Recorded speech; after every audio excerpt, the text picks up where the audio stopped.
അപ്പോൾ പിണറായി വിജയൻ്റെ ആശയങ്ങളെ അഭിലാഷങ്ങളെയും അതേപടി ചോദ്യം ചെയ്യാതെ അനുസരിക്കും എന്ന ഒരു സംഗതി മറിച്ച് ഇതിനെ തന്നെ തത്വാധിഷ്ഠിതമായിട്ട് വിമർശനാത്മകമായിട്ട് പരിഗണിക്കാനും പരിശോധിക്കാനും ഉള്ള ഒരു നടപടിയാണ് ഇപ്പോൾ നടന്നുകൊണ്ടിരിക്കുന്നത്.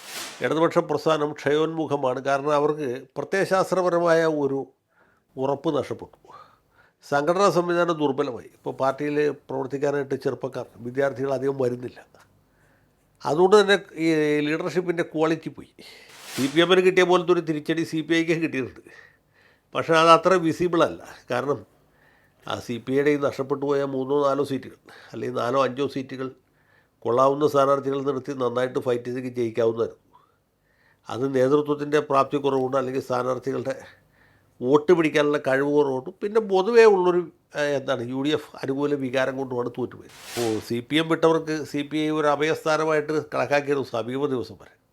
ഇനി അത് അതുപോലെ തുടരുമോ എന്നുള്ള കാര്യത്തിൽ സംശയമുണ്ട്. കാരണം ഈ രണ്ടുപേർക്കും ഒരുപാട് പരിമിതികളുണ്ടെങ്കിൽ പോലും ഇവരെ റീപ്ലേസ് ചെയ്യാൻ പറ്റിയ വേറൊരു ലീഡർഷിപ്പ് പാർട്ടിക്കകത്തുണ്ടോ എന്ന് നോക്കണ്ടേ. ഓക്കെ, അവിടെയാണ് പ്രശ്നം.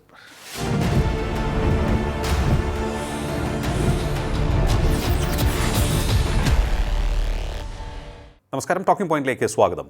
വീണ്ടും ഒരു ചോദ്യം ഉയരുകയാണ്. കേരളത്തിൽ CPM-ന് എന്ത് സംഭവിച്ചുകൊണ്ടിരിക്കുന്നു എന്ന്. നേതാക്കൾ അഭിപ്രായ വ്യത്യാസം പരസ്യമായി രേഖപ്പെടുത്തിക്കൊണ്ട് രംഗത്ത് വരുന്ന സാഹചര്യത്തിലാണ് ഈ ചോദ്യം പ്രസക്തമാകുന്നത്. CPM വലിയ കൺഫ്യൂഷനിലാണോ?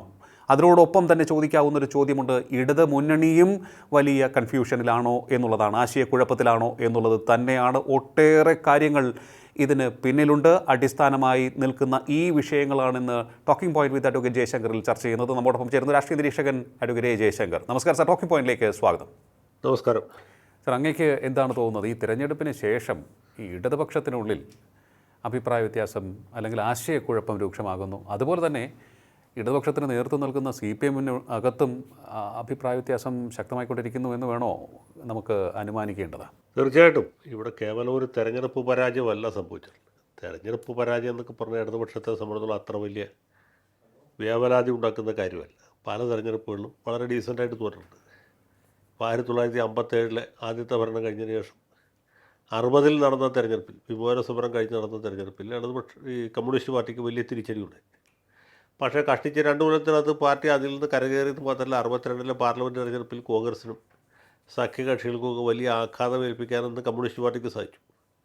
67 ആകുമ്പോഴത്തേക്കും 65 തന്നെ CPM ഏറ്റവും വലിയ ഒറ്റ പാർട്ടിയായിരുന്ന ഒരു അവസ്ഥയിലേക്ക് എത്തി. പിന്നെ അതിനെ കഴിഞ്ഞാൽ 67 ഒരു ഭരണം പിടിക്കുന്ന സാഹചര്യമുണ്ടായി. 70 വീണ്ടും പരാജയമുണ്ടായി. 77 വലിയ പരാജയമുണ്ടായി, ചരിത്ര പരാജയം എന്ന് പറയാം. പക്ഷേ 80 ആകുമ്പോഴത്തേക്കും വീണ്ടും അധികാരത്തിലെത്തി. 82 അധികാരം നഷ്ടപ്പെട്ടു. പക്ഷേ 87 വളരെ ശക്തമായിട്ട് തിരിച്ചു. പിന്നെ ഓരോ 5 കൊല്ലത്തെ ഇടവേളയിലും അവർ ശക്തി വർദ്ധിപ്പിക്കുന്നതാണ് നമ്മൾ കണ്ടുകൊണ്ടിരിക്കുന്നത്. കഴിഞ്ഞ തവണ ഉണ്ടായൊരു പരാജയം എന്ന് വെച്ചാൽ 10 കൊല്ലം നീണ്ട സർക്കാർ, 10 കൊല്ലത്തെ ഒരു ആൻറ്റി ഇൻകംബൻസി ഭരണവിരുദ്ധ വികാരം ഉണ്ടായിരുന്നു. അത് സർക്കാരിനെതിരായിട്ട് വർക്കൗട്ടായി. മറ്റ് പല ഘടകങ്ങളും ഉണ്ടായിരുന്നു. മുഖ്യമന്ത്രിയുടെ പ്രായാധിക്യം, അനാരോഗ്യം, പിന്നെ രണ്ടാം പിണറായി സർക്കാരിലുള്ള മന്ത്രിമാരുടെ അവരുടെ പ്രാഗൽഭ്യമില്ലായ്ക, പ്രാപ്തിക്കുറവ്, അതിന് വിട്ട പ്രസ്താവനകൾ, ഇതൊക്കെ ഇടതുപക്ഷ സർക്കാരിന് ചീത്തപ്പേരുണ്ടാക്കി, അവർക്ക് കളങ്കം വരുത്തി എന്നുള്ളത് ശരിയാണ്. അതുകൊണ്ട് തന്നെ തെരഞ്ഞെടുപ്പ് പരാജയം അനിവാര്യമായിരുന്നു. അങ്ങനെ ഒരു പരാജയം ഉണ്ടായാൽ ആർക്കും വലിയ ഞെട്ടലോ അത്ഭുതമൊന്നും ഉണ്ടെന്ന് എനിക്ക് തോന്നുന്നില്ല. അങ്ങനെ ഞെട്ടേണ്ട ആവശ്യമൊന്നുമില്ല. ന്യായമായ ഒരു പരാജയമാണ് ഉണ്ടായത്. അതിൻ്റെ അർത്ഥം ഇടതുപക്ഷ പ്രസ്ഥാനം ഇല്ലാതായിരുന്നു, ഇനി ഒരിക്കലും ഇവിടെ തിരിച്ചു വരികയില്ല എന്നുമല്ല. അപ്പോൾ അങ്ങനെ കരുതി വ്യാപലാതിപ്പെടാനുമില്ല. 5 കൊല്ലം കഴിയുമ്പോൾ ശോഭയോടുകൂടി ഈ സ്ഥാനത്ത് തിരിച്ചെത്താൻ കഴിയും എന്ന് തന്നെയാണ് സാധാരണക്കാരനൊക്കെ കണക്കൂട്ടൽ. അപ്പോൾ അങ്ങനെ ഒരു സാഹചര്യത്തിൽ വ്യാപലാതിപ്പെടേണ്ട ആവശ്യമില്ല. പക്ഷേ അതിനേക്കാൾ ഉപരിയായിട്ട് ഈ തെരഞ്ഞെടുപ്പ് കഴിഞ്ഞപ്പോൾ അത് വലിയൊരു വ്യാപലാതി ഉണ്ടാക്കിയിട്ടുണ്ട്, വലിയ ആശയക്കുഴപ്പമുണ്ടാക്കിയിട്ടുണ്ട്. അത് CPM-ലുണ്ട്, CPI-യിലുണ്ട്, മറ്റ് ഇടതുപക്ഷ പാർട്ടികളിലുണ്ട്, ഇടതുപക്ഷക്കാരല്ലാത്ത മുന്നണിയിലെ മറ്റ് ഘടകകക്ഷികളുടെ ഇടയിലുമുണ്ട്. അങ്ങനെ മൊത്തത്തിൽ എല്ലാവരും ചകിതരാണ്. ആർക്കും ആത്മവിശ്വാസമില്ല. ഈ ആത്മവിശ്വാസം നഷ്ടപ്പെടുന്നു എന്നുള്ളതാണ് ഇതിലെ പ്രധാന പ്രശ്നം. അത് മാത്രവുമല്ല, ഇതിൻ്റെ അകത്ത് പല താല്പര്യക്കാരുണ്ട്. ഒന്നുകൂടി സൂക്ഷ്മമായിട്ട് നോക്കിയാൽ നമ്മൾ നേരത്തെ പറഞ്ഞിട്ടുള്ളതാണ്, സമീപകാലത്തല്ല, പാർലമെൻറ്റ് തെരഞ്ഞെടുപ്പ് കഴിഞ്ഞപ്പോൾ ഉണ്ടായ ചില സംഭവങ്ങൾ ഇതുമായിട്ട് ബന്ധപ്പെടുത്തി കൂട്ടിച്ചേർത്ത് വായിക്കേണ്ടതാണ്. പാർലമെൻറ്റ് തെരഞ്ഞെടുപ്പിൽ ഇടതുപക്ഷത്തിന് പരാജയം ഉണ്ടായാലും അത്ഭുതമൊന്നുമില്ല. കാരണം എന്ന് വെച്ചാൽ ആ ന്യൂനപക്ഷ വോട്ടുകൾ ഏറെക്കുറെ പൂർണ്ണമായിട്ടും കോൺഗ്രസ്സിലേക്ക് UDF-ലേക്ക് പോയി. അത് മോഡിക്കെതിരായിട്ടുള്ള വോട്ടാണ്. അതിനെക്കുറിച്ച് ഇവിടെയുള്ള ഭരണകർത്താക്കൾ അങ്ങനെ വേവലാതിപ്പെടേണ്ടതില്ല. 2019 ഇതുപോലൊരു ഏകീകരണം ഉണ്ടായി. അന്നും കോൺഗ്രസ്സിന് UDF-നോടും ഗുണം കിട്ടിയത്. അതുപോലെ ആ ഒരു ഏകീകരണം എന്ന് വിചാരിച്ചാൽ മതി. 24 സംഭവിച്ചു. 26 അതിൽ നിന്ന് പുറത്തിറങ്ങാൻ പറ്റുമായിരുന്നു. പക്ഷേ 24 ഏകീകരണം അതിനെ തുടർന്നുണ്ടായ തിരിച്ചടിയും അത് വളരെ വ്യക്തമായൊരു സന്ദേശം കൊടുത്തു. അത് പിണറായി വിജയൻ്റെ നേതൃത്വത്തിൽ ഈ സർക്കാരിന് ഇനി മുന്നോട്ട് പോകാൻ കഴിയുകയില്ല. മന്ത്രിമാരെക്കുറിച്ച് ജനങ്ങളുടെ ഇടയിൽ വലിയ എതിരഭിപ്രായമുണ്ട്. ഭരണത്തെക്കുറിച്ച് എതിരഭിപ്രായമുണ്ട്. ഭരണം ഈ രീതിയിൽ പോയാൽ മതിയാവുകയില്ല. ക്ഷേമ പെൻഷനുകൾ മുടങ്ങുന്നത്, സർക്കാർ ജീവനക്കാരുടെ ക്ഷാമബത്തം വൈകുന്നതൊക്കെ വളരെ തെറ്റായ കീഴ്വഴക്കം ഉണ്ടാകും. ഈ അടിസ്ഥാന വർഗം സർക്കാരിൽ നിന്ന് അകന്നു പോകും, ഇടത്തരക്കാരും അകന്നു പോകും. അങ്ങനെ വരുമ്പോൾ UDF-ന് അവരാഗ്രഹിക്കുന്നതിനേക്കാൾ വലിയ വിജയമുണ്ടാകും. അത് മുമ്പ് നമ്മൾ കണ്ടിട്ടുള്ളതാണ്. 2001 മറ്റേ തെരഞ്ഞെടുപ്പുമായിട്ട് താരതമ്യം ചെയ്താൽ ഇത് വളരെ കൃത്യമാണ്. അപ്പോൾ അങ്ങനെ ഒരു സാഹചര്യം നിലനിൽക്കുമ്പോൾ സ്വാഭാവികമായിട്ടും മുന്നണിയിലെ ഘടകകക്ഷികളും അതിനേക്കാൾ ഉപരി CPM-ലെ തന്നെ മറ്റ് പല നേതാക്കന്മാരും ഒരു ഭരണമാറ്റത്തെക്കുറിച്ച് ആലോചിച്ചു. ഭരണമാറ്റം എന്ന് വെച്ചാൽ LDF പോയിട്ട് UDF വരിക എന്നുള്ളതല്ല. LDF-ന് തന്നെ കുറേ കൂടി ക്രെഡിബിലിറ്റിയുള്ള, വിശ്വാസ്യതയുള്ള ഒരു നേതൃത്വം ഉണ്ടാകണം എന്നാഗ്രഹിച്ചു. അത് ചെറിയ ആലോചനയല്ല, കാര്യമായ ആലോചന തന്നെയായിരുന്നു. അതിന് നേതൃത്വം കൊടുത്ത ചില നേതാക്കന്മാരുണ്ട്. ഞാനിപ്പോൾ ഈ ഘട്ടത്തിൽ അവരൊന്നും പേര് പറയുന്നത് ശരിയില്ല. ഈ വിഭാഗത്തിൽപ്പെട്ട അത് മാത്രമല്ല, ഈ തെരഞ്ഞെടുപ്പ് കഴിഞ്ഞതിന് ശേഷം പാർട്ടി കമ്മിറ്റികളിലും ഇടതു മുന്നണിയിലും ഒക്കെ ഉണ്ടായ ചർച്ചകൾ പിണറായി വിജയൻ മാറാതെ രക്ഷയില്ല എന്ന രീതിയിലാണ്. പിണറായി വിജയൻ മാറിയാൽ മാത്രമേ പുതിയ ഒരു മാൻഡേറ്റ് നേടി ജനങ്ങളെ സമീപിക്കാൻ പറ്റുള്ളൂ എന്ന നിലപാട്. അപ്പോൾ ആ ഒരു ഘട്ടത്തിൽ ചില മൂലധന ശക്തികളൊക്കെ ഈ വിമതന്മാർക്ക് പിന്തുണ കൊടുത്തു. അപ്പോൾ അവരുടെ പേര് പറയാൻ നിർത്തിയില്ല. നമ്മുടെ നാട്ടിൽ എണ്ണപ്പെട്ട ചില മുതലാളിമാർ ഗൾഫിലും അമേരിക്കയിലുമൊക്കെ ഇരുന്ന് വ്യവസായം ചെയ്ത് പണം ഉണ്ടാക്കിയ, കേരളത്തിൽ വ്യവസായം ചെയ്താൽ ലാഭിക്കില്ലല്ലോ, അത് കച്ചവട നഷ്ടത്തിൽ അവസാനിക്കും. അത് കേരളത്തിന് പുറത്തുള്ള പ്രവാസി വ്യവസായികൾ അവരുടെയൊക്കെ ഒരു കൂട്ടായ്മയിൽ ഇങ്ങനെ ഒരു ആശയം ഉരുത്തിരിഞ്ഞു വന്നു. കേരളത്തിലെ ഇടതുപക്ഷക്കാരുടെ ഇടയിൽ, പ്രത്യേകിച്ച് CPM-കാരുടെ ഇടയിലുള്ള ഒരു അതൃപ്തി മുതലെടുത്തുകൊണ്ട് പുതിയൊരു നേതൃമാറ്റം ഉണ്ടാകും. പുതിയൊരു മുഖ്യമന്ത്രി, പുതിയൊരു പാർട്ടി സെക്രട്ടറി, ആ രീതിയിലൊരു നേതൃമാറ്റം ഉണ്ടാക്കാൻ അവർ ആഗ്രഹിച്ചു. അതിന് മുന്നിട്ടിറങ്ങിയ ആളാണ് PV അൻവർ. PV അൻവർ ശരിക്കും പറഞ്ഞാൽ പിണറായി വിജയൻ്റെ ഏറ്റവും അടുത്ത ആളായിരുന്നു. പക്ഷേ തെരഞ്ഞെടുപ്പ് കഴിഞ്ഞതിന് ശേഷം PV അൻവർ പെട്ടെന്ന് റിബലായിട്ട് മാറി പിണറായി വിജയൻ്റെ മേധാവിത്വത്തെ വെല്ലുവിളിച്ചു. അങ്ങനെ അത് വീണ്ടും ചർച്ചാ വിഷയമായി. പുള്ളി പിന്നീട് തൃണമൂൽ കോൺഗ്രസ്സിൽ ഒക്കെ പോകുന്ന കാഴ്ച നമ്മളുണ്ട്. പക്ഷേ ഈ PV അൻവറിന് പറ്റിയൊരു അബദ്ധം എന്താ വെച്ചാൽ ഈ കയ്യിലുള്ള എല്ലാ ആയുധങ്ങളും അദ്ദേഹം ഒരുമിച്ച് പ്രയോഗിച്ചു എന്നുള്ളതാണ്. അത് ഓരോന്നോരോന്നായിട്ട് പ്രയോഗിക്കാൻ വേണ്ടി എതിരാളികൾ മൂർച്ച കൂട്ടി അദ്ദേഹത്തിൻ്റെ ഏൽപ്പിച്ചാണ്. പുള്ളിയുടെ ഈ അപ്രാപ്തി കൊണ്ട് ഇതെല്ലാം കൂടി ഒരുമിച്ച് അവതരിപ്പിക്കും. അത് വിവാദ വിഷയമാകുകയും ചെയ്തു. പക്ഷേ യഥാർത്ഥത്തിലുള്ള പ്രശ്നം അതിൽ നിന്നും വിട്ടുപോയി. പിന്നെ അൻവറിനെ തന്നെ CPM-കാർ ഒഴിവാക്കി. അപ്പോൾ ഇങ്ങനെ ഒരു വിപര്യമുണ്ടായി. പിന്നെ ബൈ ഇലക്ഷൻ നടന്നൊക്കെ നമുക്കറിയാമല്ലോ, അൻവർ രാജിവെച്ചു. അതൊക്കെ വേറെ സായിരുന്നു. പക്ഷേ ഇങ്ങനെ ഒരു കൊട്ടാര വിപ്ലവം അന്ന് തന്നെ അവർ ഉദ്ദേശിച്ചിരുന്നു. പക്ഷേ നടപ്പായില്ല. അൻവർ പോയതിന് ശേഷം അൻവറിനെ ഏറ്റുപിടിക്കാനായിട്ട് വേറെ ആരും ഇല്ലാത്ത അവസ്ഥ. അങ്ങനെയാണ് ഈ കഴിഞ്ഞ മാർച്ചിലേക്ക് ഈ വിധി മാറ്റിവെക്കപ്പെട്ടത്. മാർച്ചിലെ വിധി എല്ലാവർക്കും അറിയാം. മാർച്ച് ഏപ്രിലിൽ തെരഞ്ഞെടുപ്പ് നടക്കുമ്പോൾ തന്നെ സകല ആൾക്കാർക്കും അറിയാം ഇടതുപക്ഷത്തിന് വമ്പിച്ച തിരിച്ചടി ഉണ്ടാകും. അതുപോലെ തന്നെ തിരിച്ചടി ഉണ്ടായി. സമുന്നത നേതാക്കൾ പലരും തോറ്റുപോയി. എന്ന് മാത്രമല്ല, ഈ 2024 അട്ടിമറിക്ക് ചുക്കാൻ പിടിച്ച ആളുകൾ തോറ്റുപോയി. അവരാരും ഇപ്പം നിയമസഭയിലില്ല. പല സാഹചര്യങ്ങൾ കൊണ്ടാണ് ഇവർ പലരും തോറ്റുപോയത്. ഏതായാലും അങ്ങനെ ഒരു സാഹചര്യം ഇപ്പം നിലവിലുള്ളത്. അപ്പം ഇനി ഇതിനെ എങ്ങനെ റീവൈറ്റലൈസ് ചെയ്യാം എന്നുള്ളതാണ് നമ്മുടെ പ്രശ്നം. അതെ, അത് മാത്രമല്ല, ഇപ്പോൾ ഈ ആശയക്കുഴപ്പം വർദ്ധിച്ചിരിക്കുകയാണ്. 2024 പുറത്ത് പറയാൻ ധൈര്യപ്പെടാതിരുന്ന ആളുകൾ പോലും ഇപ്പോൾ പുറത്ത് വന്നിട്ട് പല കാര്യങ്ങളിലും വിപരീത അഭിപ്രായം, വിഭിന്ന അഭിപ്രായം പറയും. അപ്പോൾ പിണറായി വിജയൻ്റെ ആശയങ്ങളെ, അഭിലാഷങ്ങളെയും അതേപടി ചോദ്യം ചെയ്യാതെ അനുസരിക്കും എന്ന ഒരു സംഗതി മറിച്ച് ഇതിനെ തന്നെ തത്വാധിഷ്ഠിതമായിട്ട് വിമർശനാത്മകമായിട്ട് പരിഗണിക്കാനും പരിശോധിക്കാനും ഉള്ള ഒരു നടപടിയാണ് ഇപ്പോൾ നടന്നുകൊണ്ടിരിക്കുന്നത്. വിഴിഞ്ഞവുമായി ബന്ധപ്പെട്ടുള്ള വിഷയം വരുമ്പോൾ പ്രതിപക്ഷ നേതാവ് പിണറായി വിജയൻ, പാർട്ടി സംസ്ഥാന സെക്രട്ടറി MV ഗോവിന്ദൻ ഇവരൊക്കെ തന്നെ സർക്കാരിനെതിരെ ആഞ്ഞടിക്കാനുള്ള ശ്രമമാണ് നടത്തിയത്. എന്നാൽ EP ജയരാജൻ പറയുന്നു, വിഴിഞ്ഞം പോലൊരു പദ്ധതിയെ ഇത്തരത്തിൽ വിവാദത്തിൽപ്പെടുത്തി തടസ്സപ്പെടുത്തരുത്, അതിനെ തകർക്കരുത് എന്ന് പറയുകയാണ്. അപ്പോൾ കെ രാഗേഷ് അതാ വരുന്നു. കെ രാഗേഷ് പറയുന്നു ദിവ്യ എസ് അയ്യരെ പോർട്ടലിൽ നിന്നും മാറ്റിയത് അത് ദുഷ്ടലാക്കോട് കൂടിയാണ്, ഏതെങ്കിലും ഡീലിൻ്റെ ഭാഗമാണ് എന്നുള്ളതാണ് അവിടെ ആരോപണം ഉയരുന്നത്. അവിടെ അതാ മറുപടിയുമായി കെ ശൈലജ തന്നെ വരികയാണ്. കെ ശൈലജ പറയുന്നു അത്തരത്തിൽ ഡീലിൻ്റെ ഭാഗമൊന്നുമല്ല, സർക്കാർ മാറുമ്പോൾ സ്വാഭാവികമായും ഇത്തരത്തിൽ ഉദ്യോഗസ്ഥരെ മാറ്റുന്നു എന്നാണ്. എൻ വാസവൻ പിണറായിക്കും ഗോവിന്ദനും പിന്തുണയുമായി വരുന്നു. അപ്പോൾ ഇങ്ങനെ രണ്ട് ചേരിയായി നിന്നുകൊണ്ട് അഭിപ്രായം പറയുന്ന അത് പ്രത്യക്ഷത്തിൽ നമ്മളെല്ലാവരും കാണുന്ന കേൾക്കുന്ന അവസ്ഥയിലേക്ക് വരെ എത്തുകയാണ്. ഇതിനു മുൻപ് പ്രത്യയശാസ്ത്ര ഐഡിയോളജിക്ക് വേണ്ടിയുള്ള തർക്കങ്ങൾ രൂക്ഷമായിരുന്നു. CITU പക്ഷവും VS പക്ഷവും ഒക്കെ തന്നെ തമ്മിൽ നടത്തിയ യുദ്ധം നമുക്കറിയാം. പക്ഷേ അന്ന് ഒക്കെ തന്നെ നമുക്ക് മനസ്സിൻ്റെ ഒരു കോണിൽ ഈ പാർട്ടി തകരില്ല, ഇത് ഒരു ഐഡിയോളജിക്കൽ യുദ്ധമാണ്, അത് പാർട്ടിയെ കരുത്ത് പിടിപ്പിക്കുകയുള്ളൂ എന്നറിയാമായിരുന്നു. പക്ഷേ ഇപ്പോൾ നടക്കുന്ന ഈ അഭിപ്രായ വ്യത്യാസം, ആശയക്കുഴപ്പം, ഇത് തന്നെ എങ്ങനെയാണ്, ഏത് തരത്തിലാണ് അങ്ങ് കാണുന്നത്? ഇതിനെ പാർട്ടിയെ കൂടുതൽ ഈ തകർച്ചയിൽ നിന്ന് കരകയറ്റാൻ ഉതകുന്നതായിരിക്കുമോ അതോ കൂടുതൽ തകർച്ചയിലേക്ക് നയിക്കുന്നതായിരിക്കുമോ? അല്ല, ഇവിടെ ഈ സ്വയം വിമർശനാത്മകമായിട്ടും ഈ വിഷയത്തെ സമീപിക്കുന്ന ആളുകൾ ആരും തന്നെ ബുദ്ധിപരമായ സത്യസന്ധത ഇല്ലാതെയാണ് ചെയ്തത്. ഓക്കെ, ഓരോരുത്തരും മറ്റുള്ളവരുടെ ഭാഗത്ത് എന്ത് വീഴ്ച ഉണ്ടായതുകൊണ്ടാണ് പാർട്ടിക്ക് തിരിച്ചടി ഉണ്ടായത് എന്ന വിഷയത്തോട് ചർച്ച ചെയ്ത് അവനവൻ്റെ ഭാഗത്ത് നിന്ന് എന്ത് പ്രവൃത്തിയാണ് ഉണ്ടായത്, നിർണായക സന്ദർഭങ്ങളിൽ നമ്മൾ എന്ത് ചെയ്തു എന്ന വിഷയം കൂടി പഠിക്കണം. എന്നാലേ അതിനൊരു വ്യക്തതയും പൂർണ്ണതയും ഉണ്ടാവും. അത് ആരും തയ്യാറല്ല, അതാണ് ഒരു പ്രശ്നം. അപ്പോൾ ഇങ്ങനെ ഒരു സാഹചര്യത്തിലാണ് ആ ഒരു കൺഫ്രണ്ടേഷനിലേക്കൊക്കെ പോകുന്ന അവസ്ഥ വന്നു. നേരെ മറിച്ച് പാർട്ടിക്കാർക്ക് ഈ തെരഞ്ഞെടുപ്പ് കഴിഞ്ഞപ്പോൾ കൂടിയിരുന്ന് ആലോചിക്കാം, എവിടെയാണ് നമുക്ക് പരാജയം ഉണ്ടായത്, എവിടെയൊക്കെയാണ് നമ്മുടെ വീക്ക് പോയിൻറ്റ്, എങ്ങനെയാണ് എതിരാളി നമ്മളെക്കാൾ കൂടുതൽ വോട്ട് നേടിയത് എന്ന് ചോദിച്ച് മനസ്സിലാക്കി വെക്കാം. അത് അവർക്ക് തന്നെ ചർച്ച ചെയ്ത് കണ്ടുപിടിക്കും. ഇത് എല്ലാവർക്കും അറിവുള്ള കാര്യമല്ലേ, പ്രത്യേകിച്ച് ചർച്ചയൊന്നും ചെയ്യണ്ട. എന്നാലും എല്ലാവരും കൂടി കൂടിയിരുന്ന് ആലോചിച്ച് കൂട്ടായൊരു തീരുമാനത്തിലേക്ക് എത്തുകയാണ് ചെയ്യേണ്ടിയിരുന്നത്.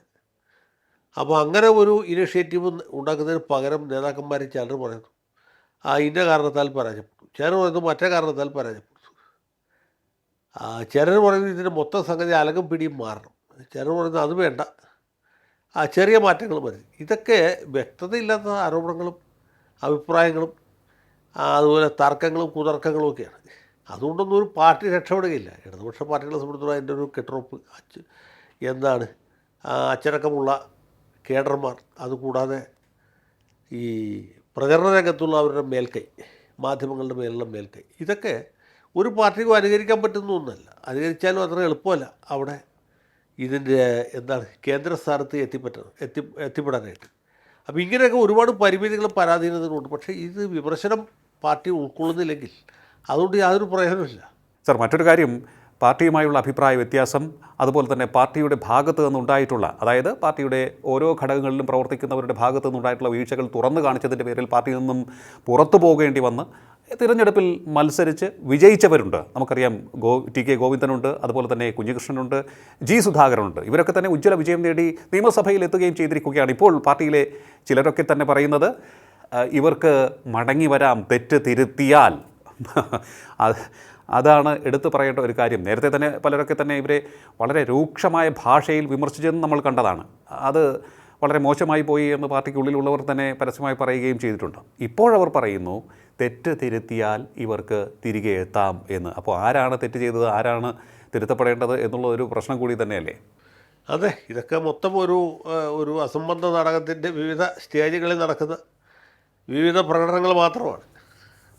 അന്ന് വെച്ചാൽ ഇത് പൂർണ്ണമായിട്ടും അസംബന്ധമാണെന്നോ വിനോദ നാടകമാണെന്നല്ല പറഞ്ഞത്. ഈ സീരിയസ് ആയിട്ടുള്ള നാടകത്തിനകത്ത് ചില പരിമിതികൾ അല്ലെങ്കിൽ പരാധീനതകൾ, ഇതുപോലെയുള്ള ആശയപ്രകടനങ്ങളൊക്കെ വരുന്നു. അപ്പോൾ മൊത്തത്തിൽ ഞാൻ നേരത്തെ പറഞ്ഞ പോലെ ഇത് പിടിവള്ളി വിട്ട ഒരവസ്ഥയിലാണ്. അതിൻ്റെ ഹബ്ബ് ഒടിഞ്ഞിരിക്കുകയാണ്. ഓക്കെ, ഹബ്ബ് ഒടിഞ്ഞിരിക്കുകയാണ്. പക്ഷേ അതവർക്ക് പുറത്തു പറയാൻ പറ്റിയില്ല. അതുകൊണ്ടാണ് ഒരേ സമയത്ത് പലരും വെളിച്ചപ്പെടുകയും ഓരോ വെളിച്ചപ്പാടുമാരുടെ അഭിപ്രായം വലിയ പ്രാധാന്യത്തോടെ മാധ്യമങ്ങൾ വരികയും ചെയ്തുകൊണ്ടിരിക്കുന്നത്. ഇനിയിപ്പോൾ ഒരു വിമത വിഭാഗം അല്ലെങ്കിൽ ഈ ഔദ്യോഗിക CPM-ൽ നിന്നും പുറത്തു പോയവരെല്ലാം ചേർന്നൊരു കമ്മ്യൂണിസ്റ്റ് പാർട്ടി രൂപീകരിക്കുമോ എന്ന് പോലുമൊക്കെ ചിലർ പറയുന്നുണ്ട്. എന്ത് തോന്നുന്നു അങ്ങേക്ക്? അതിനുള്ള സാധ്യതയുണ്ടോ? അല്ല, അങ്ങനെ ഒരു കമ്മ്യൂണിസ്റ്റ് പാർട്ടിക്ക് എന്ത് പ്രസക്തിയുണ്ട് എന്നുള്ളൊരു ചോദ്യമാണ്. പിന്നെ ഈ പാർട്ടി രൂപീകരിക്കുന്ന ആളുകൾക്ക് എന്ത് ജനപിന്തുണ ഉണ്ട് എന്നുള്ളതും പ്രധാനമല്ലേ. ഓക്കെ, ജനപിന്തുണ ഇല്ലാത്ത നേതാക്കന്മാരാണ് അധികം പേരും. അവരൊരു പഞ്ചായത്തിൽ അല്ലെങ്കിൽ ഒരു അസംബ്ലി മണ്ഡലത്തിലുള്ള സ്വാധീനമേ അവർക്ക് ഉണ്ടാവുള്ളൂ. അതിനപ്പുറത്തും ഒരു നേട്ടവും അവർക്ക് അവകാശപ്പെടാനും കഴിയില്ല. അപ്പോൾ ഇങ്ങനെയൊക്കെയുള്ള പ്രശ്നങ്ങൾ അവിടെ ഉണ്ട്. നമ്മൾ വിചാരിക്കുന്ന പോലെ എളുപ്പമല്ല, അത്ര എളുപ്പത്തിൽ അത് ഊരി പോരാനും പറ്റുകയില്ല. ഓക്കെ, അതായത് അങ്ങ് ഈ പാർട്ടിയുടെ ചരിത്രം കൃത്യമായി അറിയാവുന്ന ആളാണ്. മുൻപ് എത്രത്തോളം ശക്തമായ അഭിപ്രായ വ്യത്യാസങ്ങൾ നേതാക്കൾ തമ്മിലും വിഭാഗങ്ങൾ തമ്മിലും ഉണ്ടായിട്ടുണ്ട്, ഓരോ ഐഡിയോളജിയുടെ പേരിലും ഉണ്ടായിട്ടുണ്ട് എന്നും അറിയാം. പക്ഷേ ഇപ്പോഴത്തെ ഈ തർക്കം കാണുമ്പോൾ, ഈ അഭിപ്രായ വ്യത്യാസം കാണുമ്പോൾ, ആശയക്കുഴപ്പം കാണുമ്പോൾ CPM നമ്മളിപ്പോൾ ബംഗാളിലെ പ്രശ്നങ്ങളൊക്കെ തന്നെ കണ്ടിട്ടുണ്ട്, കേട്ടിട്ടുണ്ട്. അതുമായി താരതമ്യം ചെയ്യുന്ന സാഹചര്യത്തിലേക്ക് പോവുകയാണോ? ഞാൻ ഉദ്ദേശിക്കുന്നത് ഇതൊരു തകർച്ചയുടെ വക്കിലേക്ക്. അല്ല, ഇത് ക്ഷയോന്മുഖമാണ് എന്ന് നമുക്ക് ഉറപ്പിച്ച് പറയാം. ഇടതുപക്ഷ പ്രസ്ഥാനം ക്ഷയോന്മുഖമാണ്. കാരണം അവർക്ക് പ്രത്യയശാസ്ത്രപരമായ ഒരു ഉറപ്പ് നഷ്ടപ്പെട്ടു. സംഘടനാ സംവിധാനം ദുർബലമായി. ഇപ്പോൾ പാർട്ടിയിൽ പ്രവർത്തിക്കാനായിട്ട് ചെറുപ്പക്കാർ, വിദ്യാർത്ഥികൾ അധികം വരുന്നില്ല. അതുകൊണ്ട് തന്നെ ഈ ലീഡർഷിപ്പിൻ്റെ ക്വാളിറ്റി പോയി. പണ്ട് ഈ SFIയുടെയൊക്കെ ജനറൽ സെക്രട്ടറിമാരൊക്കെ ആയിട്ട് വന്നിരുന്നത്, ഈ സംസ്ഥാന സെക്രട്ടറി ആയിട്ട് വന്നത് MA ബേബി, AK ബാലൻ, G സുധാകരൻ, അങ്ങനെയുള്ള ആളുകളാണ്. അത് കഴിഞ്ഞിട്ട് മത്തായി ചാക്കോ, ജെയിംസ് മാത്യു, ആ വിഭാഗത്തിൽപ്പെട്ട ആളുകൾ. അങ്ങനെ ഒരു വലിയ ഒരു വ്യൂഹം തന്നെ ഉണ്ടായിരുന്നു. ഇപ്പോൾ അതൊന്നുമില്ല. ഇങ്ങനെയൊക്കെയുള്ള പ്രശ്നങ്ങൾ വരുന്നു. ഇപ്പോൾ ചെറുപ്പക്കാരെ കൂടുതലായിട്ട് പാർട്ടിയിലേക്ക് കൊണ്ടുവരാൻ കഴിയുന്നില്ല. അപ്പോൾ പാർട്ടി സ്വാഭാവികമായിട്ടും ദുർബലമാകും. ഇനി വരുന്ന ആളുകൾ തന്നെ കരിയറിസ്റ്റുകളാണ്. ഇതിൽ നിന്ന് എന്ത് ലാഭം ഉണ്ടാക്കാം, എന്ത് നേട്ടം ഉണ്ടാക്കാം എന്ന് ആഗ്രഹിച്ച് പ്രതീക്ഷിച്ച് വരുന്നവരാണ്. അപ്പോൾ അവരെയും ഈ പറഞ്ഞ പോലെ ഒരു പരിധിക്കപ്പുറത്തേക്ക് ഉപയോഗിക്കാനോ പറ്റുകയില്ല.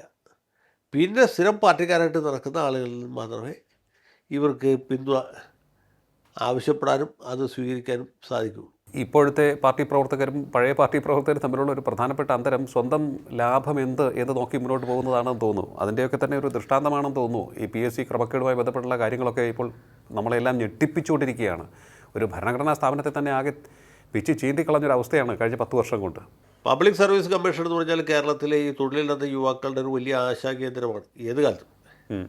അവിടെ നടക്കുന്ന നിയമനങ്ങളൊക്കെ സുതാര്യമാണ്, സുഭദ്രമാണ്, അതിനെക്കുറിച്ച് യാതൊരു ആശങ്കയ്ക്ക് വകയില്ല എന്നുള്ളതാണ് പണ്ട് തൊട്ടുള്ള ഒരു വിശ്വാസം. നമ്മളിപ്പോൾ അഭിഭാഷകൻ എന്നുള്ള നിലയ്ക്കുള്ള അനുഭവത്തിലും പബ്ലിക് സർവീസ് കമ്മീഷനിൽ അങ്ങനെ പറയത്തക്ക സ്വജനപക്ഷപാതമോ അഴിമതിയോ ഒന്നും കണ്ടിരുന്നില്ല. കോടതിയിൽ വരുമ്പോൾ കേസ് വരുമ്പോൾ തന്നെ ജഡ്ജിമാരെ എപ്പോഴും ആ രീതിയിലൊരു ആറ്റിറ്റ്യൂഡ് എടുക്കുക. PSC അല്ലേ, അതിന് കുഴപ്പമൊന്നും ഉണ്ടാവില്ല എന്ന് വിചാരിക്കാം. പക്ഷേ ഇപ്പോൾ അതിൻ്റെ അകത്ത് നമ്മളെ ഭയപ്പെടുത്തുന്ന രീതിയിലുള്ള ക്രമക്കേടുകൾ പുറത്തു വരുന്നു.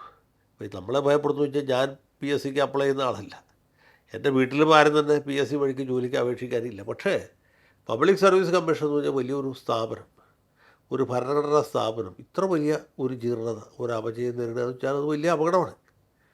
അപ്പോൾ നമ്മളെ ഉദ്ദേശിച്ചിട്ടില്ല, നമ്മൾ വരും തലമുറകളെ ഓർത്തിട്ട് ആളുകൾക്ക് സ്വാഭാവികമായിട്ടും വേദനയുണ്ട്. അത് പരിഹരിക്കാനായിട്ട് ഒരു കാര്യവും സർക്കാരിന് ചെയ്യാൻ കഴിയുന്നില്ല, അല്ല നമ്മുടെ ഇടതുപക്ഷത്തിന് ചെയ്യാൻ കഴിയുന്നില്ല. ഏതുപോലെയെന്ന് വെച്ചാൽ ശബരിമല വിഷയത്തിൽ, ശബരിമല കാര്യത്തിൽ അറസ്റ്റ് ചെയ്യപ്പെട്ട ഉന്നത നേതാക്കൾ, അവർ ഉന്നത നേതാക്കളെ നിലനിൽക്കായിരുന്നില്ലേ? അവരെ പാർട്ടിയിൽ നിന്ന് പുറത്താക്കിയോ? ഇല്ല. ഫർദറായിട്ട് ഇൻവെസ്റ്റിഗേഷൻ നടത്തിയോ? അതും ചെയ്തില്ല. അപ്പോൾ ഇങ്ങനെയൊക്കെയുള്ള പ്രശ്നങ്ങൾ വഴിക്ക് ഈ പാർട്ടികൾ തമ്മിലുള്ള ബന്ധം മോശമാകുന്നു, പാർട്ടിയും ജനങ്ങളും തമ്മിലുള്ള ബന്ധം മോശമാകുന്നു, മൊത്തം അപജയം നേരിടും. ഇത് അപജയം എന്ന് പറയുന്ന സംഗതിയാണ് പ്രധാനം. അത് ശബരിമല സ്വർണ്ണക്കൊള്ളയുടെ കാര്യത്തിലാണെങ്കിൽ ശരിയാണ്, PSC കുംഭകോണത്തിൻ്റെ കാര്യത്തിൽ ശരിയാണ്. അപ്പോൾ ഇത്തരത്തിലുള്ള അപജയങ്ങൾ സംഭവിച്ചുകൊണ്ടേയിരിക്കുന്നു. അത് CPMനെ ജീർണിപ്പിക്കുന്നു. ഒപ്പം നമ്മൾ വിസ്മരിക്കാൻ പാടില്ലാത്ത ഒന്ന്, ഈ ഇടതുമുന്നണിക്കകത്ത് തന്നെ തർക്കങ്ങൾ പലതായി തലപൊക്കി വന്നുകൊണ്ടിരിക്കുകയാണ്. ഇപ്പോൾ CPI-CPM തർക്കമാണ് ഇതിൽ ഏറ്റവും പ്രധാനമായി നമുക്ക് കാണേണ്ടതെന്ന് തോന്നുന്നു. അല്ല, CPM-CPI തർക്കം വേറൊരു പെഡസ്റ്റലാണ്. CPMന് കിട്ടിയ പോലത്തെ ഒരു തിരിച്ചടി CPIക്ക് കിട്ടിയിട്ടുണ്ട്. പക്ഷേ അത് അത്ര വിസിബിളല്ല. കാരണം CPIയുടെ ഈ നഷ്ടപ്പെട്ടു പോയ 3-4 സീറ്റുകൾ അല്ലെങ്കിൽ 4-5 സീറ്റുകൾ കൊള്ളാവുന്ന സ്ഥാനാർത്ഥികൾ നിർത്തി നന്നായിട്ട് ഫൈറ്റ് ചെയ്ത് ജയിക്കാവുന്നതായിരുന്നു. അത് നേതൃത്വത്തിൻ്റെ പ്രാപ്തി കുറവുകൊണ്ട്, അല്ലെങ്കിൽ സ്ഥാനാർത്ഥികളുടെ വോട്ട് പിടിക്കാനുള്ള കഴിവ് കുറവുകൊണ്ടും, പിന്നെ പൊതുവേ ഉള്ളൊരു UDF അനുകൂല വികാരം കൊണ്ടുമാണ് തോറ്റുപോയത്. പക്ഷേ അത് പറയുമ്പോഴും CPIയുടെ 4 മന്ത്രിമാരിൽ 3 പേര് ജയിച്ചു, ചിഞ്ചുറാണി മാത്രം തോറ്റുപോയിട്ടു. അതെ. അപ്പോൾ പ്രമുഖ നേതാക്കന്മാരൊക്കെ തിരിച്ച് നിയമസഭയിൽ എത്തിയെന്നുള്ളൊരു ചാരിതാർത്ഥ്യം കൂടി അവർക്കുണ്ട്. അതുകൊണ്ട് അവർക്ക് പറ്റിയ തിരിച്ചടി അല്ലാതാവുന്നില്ല.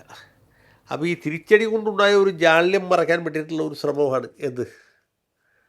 ഈ ഉപനേതൃസ്ഥാനത്തിന് വേണ്ടി വാശി പിടിക്കുന്നത്. ഉപനേതൃസ്ഥാനം കിട്ടിയാൽ പോരാ, ഉപനേതൃസ്ഥാനം തരണമെന്ന് പാർട്ടി കമ്മിറ്റിയിൽ അയാൾക്ക് ആവശ്യം വരുന്ന നിലയിലേക്ക് എത്തി. അത് പാർട്ടിയുടെ ഒരു അഭിമാന പ്രശ്നമായിട്ട് മാറിയിരിക്കുകയാണ്. അപ്പോൾ ഇതിനൊക്കെ പുറകിൽ പല അജണ്ടകളും ഉണ്ട് എന്നുള്ളത് സത്യമാണ്. പക്ഷേ വെറും അജണ്ടകൾ മാത്രമല്ല, ചില സന്ദർഭങ്ങളിൽ വളരെ കൃത്യമായിട്ടുള്ള നിലപാടുകളും ഉണ്ട്. ഇനിയിപ്പോൾ ഒരു അല്ലെങ്കിൽ ശക്തമായി പഴയതുപോലെ പഴയ പ്രതാപം വീണ്ടെടുക്കുവാൻ CPM-ൽ എന്ത് മാറ്റങ്ങളൊക്കെയാണ് വേണ്ടത്? ഈ പാർട്ടി സംസ്ഥാനത്ത് നേതൃസ്ഥാനത്തിരിക്കുന്നവർ മാറേണ്ടതാണോ? പിണറായി വിജയൻ മാറേണ്ടതാണോ?